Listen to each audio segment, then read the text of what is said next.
ወራችን እንዲሁም ህዝባችን ከጎናችን እንደነበር እውነት ለመናገር ታላቅ ድል ታይቶ የማይታወቅ ተሰምቶ የማይ ነገር እንግዲህ ስርዓቱ ምንም አይነት ችግር የለብንም በሁሉም ቦታዎች ላይ ምርጫዎችን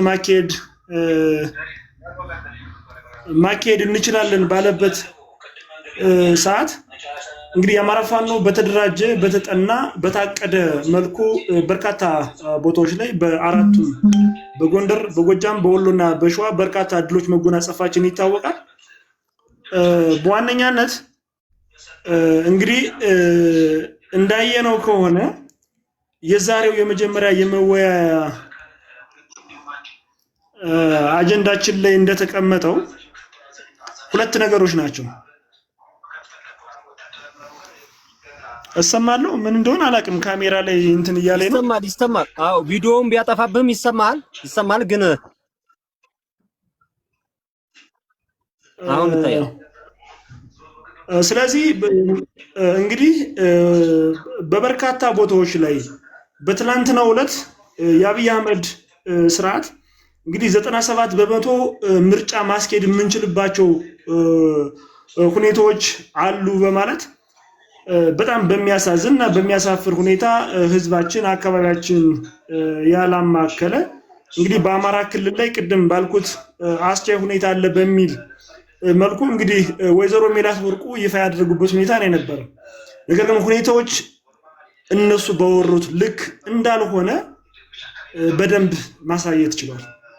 ፋኖ ምን ያክል አቅም እንዳለው ምን ያክል ጉልበት እንዳለው ምን ያክል ከህዝቡ ጋር አብሮ እንደሚሰራ ያሳየንበት ያስመሰከርንበት ታላቅ በታሪክም ተመዝግቦ የሚቆይ ቀን ነው ብዬ አስባለሁ።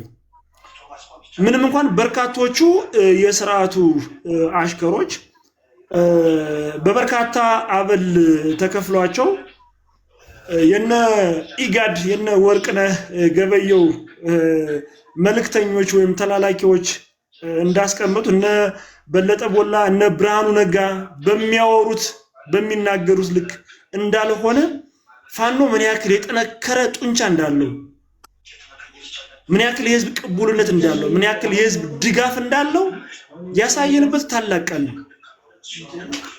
እንግዲህ ከመቼውም ጊዜ በላይ በዛ በምርጫ ስርዓቱ የተሳተፉ ምንድናቸው የሚለው ነገር በበርካቶች መንገድ ለማየት ሞክረናል። ህዝባችንም በተደራጀ መንገድ ያለውን መንገድ የገለጸበት ሁኔታ እንዳለ አይተናል። በርካታ ድሎች ትላንት ካቀረብናቸው ከተነጋገርናቸው ወይም ካወራናቸው በተለየ ሰፊ የሆነ የዓለም አቀፍ ሚዲያዎች ምን አሉ በሚለው ላይ የተወሰነ ነገር ለማንሳት ወዳለሁ። እንግዲህ ከዚሁ ጋር ተያይዞ ከወትሮ ወይም በተለምዶ ከምናቃቸው በበለጠ መንገድ 17 የዓለም አቀፍ ሚዲያዎች የአብይ አህመድ ስርዓት የወደቀ ከህዝብ ቅቡልነት የሌለው መሆኑን የፋኖን ምስክርነት ያረጋገጡበት እነ ቢቢሲ እነ ዘ ኢኮኖሚክስ ሮይተርስ አልጀዚራ ብሉምበርግ ኒዘርላንድ ሚዲያ አፍሪካን ሪፖርት አፍሪካን ኒውስ ዘ ኮንቬንሽን ፍራንስ 24 ሃወርስ አምነስቲ ኢንተርናሽናል አፍሪካን ኢንተርናሽናል አጠቃላይ እና አልጀዚራ ሁሉም ምን ያክል አብይ አህመድ የሚያወራውና በተግባር ኢትዮጵያ ላይ እየተሰራ ያለው ነገር ትክክል እንዳልሆነ 17 ዓለም አቀፍ ሚዲያዎች ዘግበውታል። ምርጫው እንደቆመ በጦርነት ምክንያት ምርጫዎች መካሄድ እንዳልቻሉ አሁን የጠቀስኳቸው 17 ሚዲያዎች በዓለም አቀፍ ዜናዎች ጋር ዘገባ ሽፋን የተሰጠበት ሁኔታ እንዳለ አይተናል።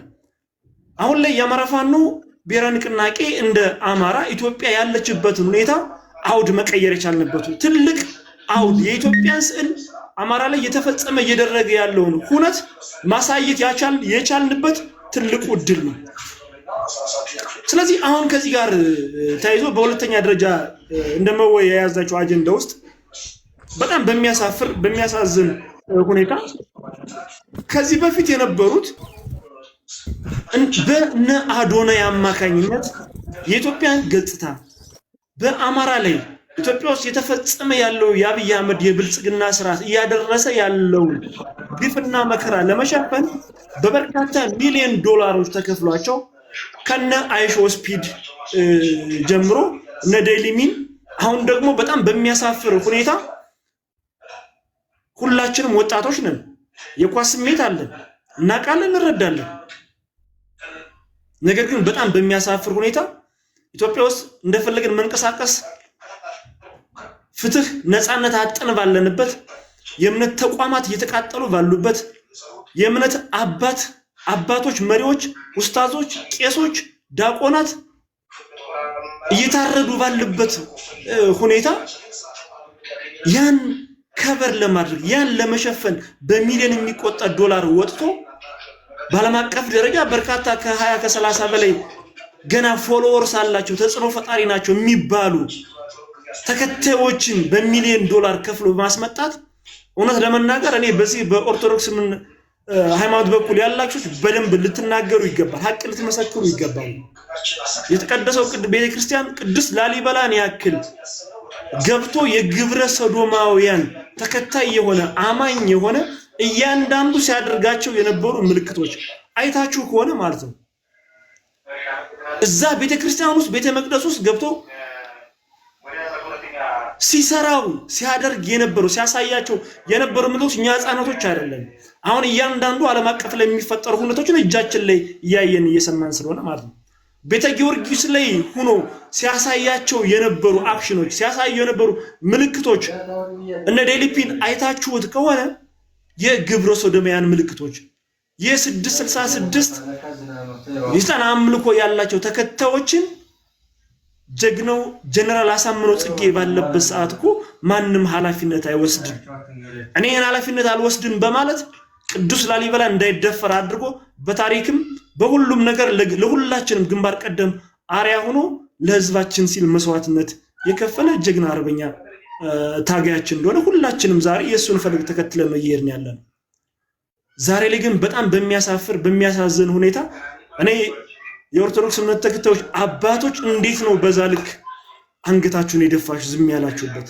በደንብ እንድትናገሩ እንትወያይበት እንፈልጋለን። ከዚህ ጋር ተያይዞ አሁን ላይ ኢትዮጵያ ላይ የተፈጸመ ያለውን ከምንም በላይ የአማራን አሸናፊነት ኃያልነት እያሳየን ያለውን ድጊዝ ለማጥፋት ለመሸፈን ምንም የማናቃቸው ማንቸስተር አርሰናል የተለያየ እግር ኳስ እንትኖች እናቃለን። ስፖርቱ አስፈላጊ ነው በተለያየ ዘርፍ እውነት ነው ሐቅ ነው። ነገር ግን እጅግ በጣም ከልክ መረን የለቀቀ ከአቅም በላይ የሆነ መንገዶች ተዘግተው አስፓልቶች ተዘግተው ኮብልስቶን መተላለፊያ መንገዶች ተዘግተው በስፒከር እየተጨፈረ የዘነጠ ያለበት ሁኔታዎች ነው። ይሄ ትክክል አይደለም። ስለዚህ በዚህ ልክ የኢትዮጵያን በአማራ ላይ የተፈጸመ ያለውን ግፍ ለመሸፈን ከበር ለማድረግ የሚካሄደውን ሁኔታ ሁላችንም መቃወም መቻል አለብን። አሁን ላይ አዲስ አበባ ላይ ከ5 በላይ የሆኑ ውጭ ሀገር ላይ ሆነው ኢትዮጵያ ውስጥ መጥተው ተከፍሏቸው የአርሰናል ደጋፊዎች በማለት ይሄን ፕሮግራም ለማስተባበር አብይ አህመድ የገደለ የረሸነ ያጠፋ ያወደመ ያለውን ሁኔታ ከበር ለማድረግ ለመደበቅ ከፍተኛ የሆነ ድግስ ተዘጋጅቶ እየተጠባበቁ ያሉበት ሁኔታ ይሄንን በደንብ መቃወም መቻል አለብን። በአማራ ላይ የተፈጸመ ያለውን ግፍና መከራ ማስረዳት መቻል አለብን፣ ማሳየት መቻል አለብን፣ ለህዝባችን ይፋ ማድረግ መቻል አለብን። ስለዚህ እኔ ከመቼውም ጊዜ በላይ የኢትዮጵያ የሀገራችን ዋነኛውና ትልቁ እንትን አዲስ አበባ እንደምናውቀው የሁላችንም የኢትዮጵያ መዲና ነች። አዲስ አበባ የጋራችን ነች፣ የሁላችንም ነች። በዚህ ቦታ ላይ ብልጽግና ነው ወክሎ እየተሰሩ በአማራ ላይ የተፈጸሙ ያሉ ድርጊቶችን ለማጥፋት ሽፋን ለመስጠት አሁን ከፍተኛ ድግስ ተዘጋጅቷል። ስለዚህ ሁላችንም በዛ ልክ ልናወግዝ ይገባል። እውነት ለመናገር የትናንትናው ቀን ታላቅ ልዩ የሚያደርጋቸው ስርዓቱ አድርግባቸው ባሰበው ቅጽበት ከ95% በላይ ሙሉ ዞኖችን፣ ወረዳዎችን፣ ቀበሌዎችን በመቆጣጠር ፋኖ ምን ያክል አቅም እንዳለው ምን ያክል ጉልበት እንዳለው ያሳየንበት ሁኔታ ስለሆነ ከመቼውም ጊዜ በላይ ሁላችሁም ከፋኖ ጎን መሰለፍ ይጠበቅባችኋል። ማድረግ እንደሚችል አሳይተናል። ሌላኛው ደግሞ የፋኖን አንድነት ያሳየ ነው። ፋኖ አንድ አይደላችሁም ለምትሉን ሰዎች ድርጅታችን አፋብን መሆኑን እኛም በአንድ መንቀሳቀሳችን አንድነታችን ያሳየንበት ቀን ነው እንደ አፋብን። ሌላው ምንድነው ጠላት ሲያደርገው የነበረው እንቅስቃሴ ሁለት ጀምሮ የምርጫ የሰጣቸውን ወረቀት ትመርጣላችሁ በግድም የሰጣቸውን ወረቀት ከሁለት ጀምሮ ሲሰበስብ ነው የዋለው። ትናንት ምንም አይነት ምርጫ እንደማይደረግ ስለገባው እንደማናስደርገውም ስለገባው ስላልተደረገም ጭምር ከሁድ ጀምሮ በየቤቱ ካድሬዎችን በማሰለፍ የምርጫ ካርዱን እየሰበሰበ ነበር። ከዛም ትናንት ደግሞ በጠዋት ተነስቶ በእያንዳንዱ ቤተክርስቲያን ለመሳለም የሚሄደውን ሰው የምርጫ ጣቢያው ላይ 12 ሰዓት ላይ ተገኘ ምርጫ ጣቢያ ለመምረጥ ተገኙ በማለት በሚል ብሂል ፎቶ እያነሱ ምርጫ እንደተደረገ ለማስመሰል የሞከሩበት ሂደት አለ። ከዛም ፋኖ ባደረገው ድል አንጸባራቂ ድል ያው እንግዲህ ዘሆል በዜና ቀርቧል።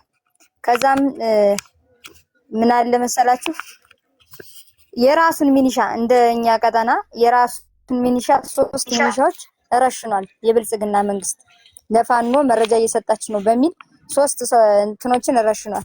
ዛሬም በሄሊኮፕተር እያመላለሰው ውሏል። እንግዲህ የምርጫ ካርድ ይሁን የቆሰለ የተመታበት የመከላከያ አመራር ኑሮ ይሁን የውስጥ መረጃዎቻችን እስኪያደርሱን ድረስ በዚህ ልክ የራሱን ሚኒሻም እየገደለ ነው። ለምን ስላላሳካ አላማው ስላልተሳካለት እናንተ ለፋኖ መረጃ እየሰጣችሁ ነው በሚል የራሱን ሰዎችን መረሸን ጀምሯል። ያው እንግዲህ ለባንዳ ምን እያሰበልን እንደሆነ መንግስት በዚህ እንድታይ ነው። ሌላውና ዋናው እኔ በዚህ ልክ ዛሬ እንድንነጋገር የፈለኩትና የመጣንበት አንድ አጀንዳ አለ። አርሰናል ዋንጫ በላ ብሎ በየሜዳው ሲዘል የነበረው ወጣት አሁን ደግሞ የአርሰናል ዋንጫ መብላት አስመልክቶ አዲስ አበባ ላይ ድግስ ተዘጋጅቶለታል። ያን ድግስ ያን ወከባ እንዴት ለምን ማዘጋጀት አስፈለገ ብለን ስናይ አመክንዮው ምንድነው? የአርሰናል ዋንጫ መብላት በተመለከተ የተዘጋጀው ድግስ አመክንዮው ምንድነው? አንደኛ ነገር ለሀገራችን ምን ይጠቅማታል? እንደኔ መንግስት ያሰበው እቅድ ብዬ እንደማስበው ሀገራችን ሰላም ናት ለማለት ያው እንግዲህ የገጽታ ግንባታ የሚባለውን ነገር ለማሳየት ሞር አጉልቶ ለማሳየት ይመስለኛል። ከዚህ በፊትም ይሄ አዶና የሚባል ልጅ እያመጣ ያሳያቸው ቲክቶከሮች አሉ። እነዛ ቲክቶከሮች ያደረጉትን ነገር እውን ለማስመሰል ግብአት ለመሰብሰብ ነው። ሁለተኛ ነገር ብልጽግና የብልጽግና መንግስት ወይም የብልጽግና ስርዓት ዲሞክራሲያዊ ምርጫ አድርጓል፣ አሁንም ሰላም ነው የሚለውን ነገር ዓለም አቀፍ እንዲቀበልለት የዓለም አቀፍ ማህበረሰብ እንዲቀበልለት ነው። ሲቀጥል ደግሞ ሀገራችን ላይ የተደረገ ባለው የጨበራ ምርጫው ትክክል እንዳላደለ ፋኖ ታግሎ ማሸነፉን የፋኖን ትግል ፋኖ ማሸነፉን እንዳይታወቅ ሚዲያ ላይ አሁን ያለው ነገር እኛ የበላይነት ስለያዝን የዓለም አቀፍ ሚዲያዎች እና አልጀዚራ፣ ቢቢሲ፣ ሲኤንኤን የሚባሉት የፋኖ ተጋድሎና ትናንት የነበረው ምርጫ ያው ምን ያክል እየተቀባበሉት እንደሆነ ስላየ ይህን ምርጫው ማለት ሀገራችን ሰላም ናት። ይሄን ነገር ደግሞ የተፈጠረበትን ነገር ከሚዲያ ላይ ሌላ አጀንዳ ሰጥቶ ለማስረሳት ይመስለኛል። ስለዚህ እኛ ምን ማድረግ አለብን ብንስ በምን አይነት አካሄድ ነው የሚለው ለእናንተ አደራ እንሰጣለን። እንደኔ ደግሜ እመጣለሁ በሌላ ሐሳብ። አፍትሼ ያለኝ ሐሳብ ይሄ ነው። ደግሞ አለኝ። ቴንኪው በጣም አመሰግናለሁ። ታለም አላዛር ገስትላክ አላዛር አልመጣም። እሺ እናመሰግናለን እህታችን ክበሪልኝ። በጣም ትልልቅ እንግዳዎች አሉን ዛሬ። ባርኮንም መጥቷል። ሀብትሽ አለ አርበኛ ሀብቴ ወይም አባመቻል የሆነ ነገር የያዘው ይመስለኛል። አለህ ወይስ ሀብትሽ? እስኪ በደንብ አድርገህ ያለውን ነገር አብራራልንና ከዛ በኋላ ደግሞ ሌሎች እንግዶቻችንን እንድንጋብዝ ሀብቴ አብራራልን በሰፊው። አርበኛ ሀብታሙ የሱፍ ሼር አድርጉ እያላችሁ ነው። ሼር አድርጉ፣ ታፕ ኮፒ ሊንክ አድርጉ፣ ሼር አድርጉ ለሌላው። ፕሮግራማችን ሰፋ ያለ ነው። በነገራችን ላይ ከትናንቱ ከነበረው ሰው ያነሰ መሆን መቻል የለበትም። ሁላችሁም ሼር አድርጉ። ጠንከር ያለ በጣም ትልቅ መልእክት ነው ይዘን የመጣ ነው። ዛሬ በሰፊው ነው የምንወያየው። በነገራችን ላይ ወርቅነህ ገበየና ኡሁሩ ኬንያታ በጣም ከበፊት ጀምሮ ሲጣመዱ ሲዋደዱ ሌላም ነገር ሳይፈጽሙ የሚቀሩ ሰዎች አይመስለኝም። እንግዲህ የኢትዮጵያ ምርጫ ታዛቢ ተብለው የተላኩት ሁለት ሆዳሞችና ኬንያ ውስጥ ሄዳችሁ የምታውቁ ሰዎች ካላችሁ ኬንያ ውስጥ እንዴት በሙስና የተጨማለቀ ሀገር እንደሆነ ሁላችንም እናውቃለን። ኤርፖርት ውስጥ እንኳን ስትገቡ ፓስፖርት ስታሳዩ ገንዘብ ካልሰጣችኋቸው የማያሳልፉ ሰዎች ናቸው። የራሳቸው ዲሞክራሲ ምን እንደሆነ ሳያውቁ መጥተው ሌላ ሀገር ምርጫ ለመምረጥ የሚላኩ ሰዎች ናቸው። ኡሁሩ ኬንያታ በሆዳምነቱ የታወቀና ከነ ወርቅነህ ገበየሁ ጋር በጣም የሚጣመሩ ናቸው። ይሄ እንግዲህ የምታዩት ወርቅነህ ገበየሁ ልጁን ሲሰርግ የዛሬ ስንት ዓመት ጋብዞት ጥሬ ስጋና ሴቶች አቅርበውለት ሲደሰቱ ሲዝናኑ የነበሩ ሰዎች ናቸው። ወርቅነህ ገበየሁ ደግሞ ማን እንደሆነ ታውቁታላችሁ። ምንም አሁን ስለ እነዚህ ሰዎች ማብራራት አያስፈልግም። እነዚህ ናቸው እንግዲህ የኢጋድ እና የአፍሪካን ዩኒየን ወካይ ተብለው የመጡት ናቸው ማለት ነው። እንግዲህ ስለ እነዚህ ብዙ ማብራሪያ መስጠት አይጠበቅብንም። ምክንያቱም ያው አፍሪካ ዩኒየን ድሮም ብሽቅ ናቸው፣ ሁሌም ለገንዘብና ለሆዳቸው ያደሩ ሰዎች ናቸው። ማንም ማለት ነው ምንም ማን ከማን ይሻላል ብላችሁ የምትሉት አይደለም። እኔ ትንሽ ማለት የምፈልገው ከታዘብኳቸው አንዳንድ የምርጫዎች ቪዲዮ ምርጫ ነው ብለው የጨረባው ላይ ምርጫ ላይ የነበሩ ሰው ነው አይታችሁ እንደሆነ አንድ በክራንች የገባ ሰውዬ መርጦ የፓስተርነት አገልግሎት ተሰጥቶት እየሮጠ ነው የወጣው። እያነከሰ ገብቶ እየሮጠ ነው የወጣው። አንድ በል ይህንን ነገር ታዘቡልኝ። ሁለተኛው በጣም የሚገርማችሁ ልጅ ወልዳ በ2 ሰዓት ውስጥ አይ የኔ ደም ቢፈስ ይሻላል፣ አምቡላንስ ጥሩልኝ፣ ምርጫ ሄጄ መምረጥ ይቅርታ አድርጉልኝ፣ በጣም ስለሚያስቀኝ ነው እንደዛ አይነት ነገር። ምርጫ አቅርቡልኝ፣ በአምቡላንስ ጥሩልኝ ብላ ይህንን የሚያቀርበው የኢትዮጵያ ፋና ብሮድካስቲንግ ኮርፖሬሽን ነው። የኢትዮጵያ ፋና ብሮድካስት ኮርፖሬሽን ከነ ኢቲቪ አጠገብ ያለ በጣም የሚገርም ነው። አይታችኋል። አሚን እኔ ምን ማለት እንዳ ይህን ያህል እንደዛ አይነት ነገር ዜና ብለው ካወጡ ምን ያህል ፍራቻ ውስጥ ምን ያህል ድንጋጤ ውስጥ እንደገቡ በጣም በቃ በጥቂቱ ማስረዳት አያስፈልግም። እኔ አሁንም ደግሜ የምነግራችሁ በጣም ቀውስ ውስጥ የገባች አገር ነው ልትረከቡ እየተዘጋጃችሁት ያላችሁት ፋኖች ወንድሞቼ። በጣም በኮራፕሽን በጣም በሌብነት በጣም ሰው በመግደል የታወቁ ሰዎች ሲያስተዳድሯት የነበረች ሀገር ነው ልትረከቡ እየተዘጋጃችሁ ያላችሁት። ምን አይነት ፈተና እኔ አሁን እንደውም መስራት የምፈልገው ምክንያቱም ከግንቦት 1 ጀምሮ ኢትዮጵያ ጠቅላይ ሚኒስትር የላትም። ካሁን በኋላ ነበሩ እያልን ነው ማውራት የነበረብን። አብይ የሚባል ጠቅላይ ሚኒስትር ነበረ። አሁን በአፈሙዝና በግዴታ እኔ ነኝ ስልጣን የሚይዘው ብሎ ዙፋኑ ላይ ቁጭ ያለ ሰውዬ ነው ያለው። ጠቅላይ ሚኒስትርም አይደለም። ምክንያቱም ጠቅላይ ሚኒስትር ሰው ሲመርጥ ነው። የኢትዮጵያ ጠቅላይ ሚኒስትር ብለን የምንጠራው ሰው ሲመርጥ ነው። ካልተመረጥክ ማለት አልችልም። ከ40 በላይ አውደ ውጊያዎች በተደረጉበት ሰዓት እነ አልጀዚራ ሲያወሩ ሰምታችሁ እንደሆነ ከ40 እስከ 50% ጦርነት ያለበት ቦታ ብለው በራሳቸው ማፕ ላይ እንደምታዩት ማለት ነው። አልጀዚራ ያወጣው ማፕ ነው ይሄኛው። ምንም አይነት ሰላም እንደሌለ እየተናገሩ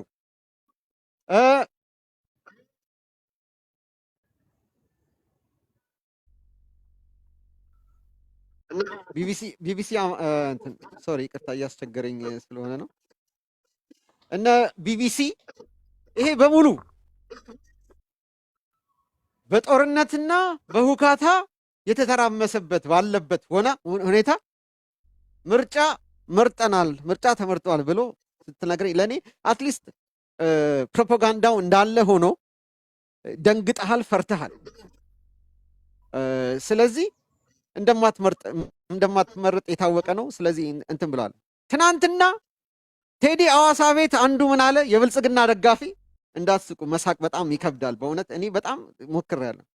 እኔ አለ በጣም ተጨንቄያለሁ፣ በጣም ፈርቻለሁ፣ የነገው ምርጫ ሪዛልቱም እንደሆን በቃ ተጨንቄያለሁ፣ አብይ ይሸነፍብኛል ብዬ ተጨንቄያለሁ አለ።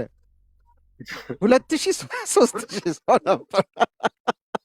ይቅርታ እኔ መሳቅ ነው አልቻልኩም እና ለዛ ነው እንደዚህ አይነት ፕሮፓጋንዳ ባለበት ሰዓት እኔ በእውነት አሳዘኑኝ። የሆነ አለ አይደል እንዳለ ነገር ሆኖ እንዲህ መደንገጥ እንደዚህ ካደረገ እነዚህ ሰዎች ፋኖ እኮ ደብረ ብርሃን እኮ ደርሰዋል። ደብረ ብርሃን እየሄዱ ስራቸውን እየሰሩ መሳሪያ እየተቀበሉ ከብርሃኑ ጁላ ወታደሮች እየተቀበሉ ጦራቸውን እያዘጋጁ ነው ያሉት። አስባል አንድ ነገር ሳይነካቸው ማለት ነው። ደብረ ብርሃን ከ1 ሰዓት ተኩል እስከ 2 ሰዓት ባለ መንገድ ውስጥ በመኪና የሚደረስበት ነው ወደ አዲስ አበባ በጣም በትንሽ ጊዜ ውስጥ ገብቶ የሚወጣበት ምክንያት አለ። መሳሪያ ለመማረክ ሳይሆን መሳሪያ ለመቀበል ብርሃኑ ጁላ አድርሶ ብሏቸው የላካቸውን መከላከያዎች ከነሱ መሳሪያ ለመቀበል ደብረ ብርሃን ይኬዳል። ስራቸውን ሰርተው ወይ አንበርክኳቸው ፋኖ ገቸነብያ እያሉ አዘፍነዋቸው ማርኳቸው በል ሁለተኛ እንዳይደገም እየተባለ እየተላከ ነው።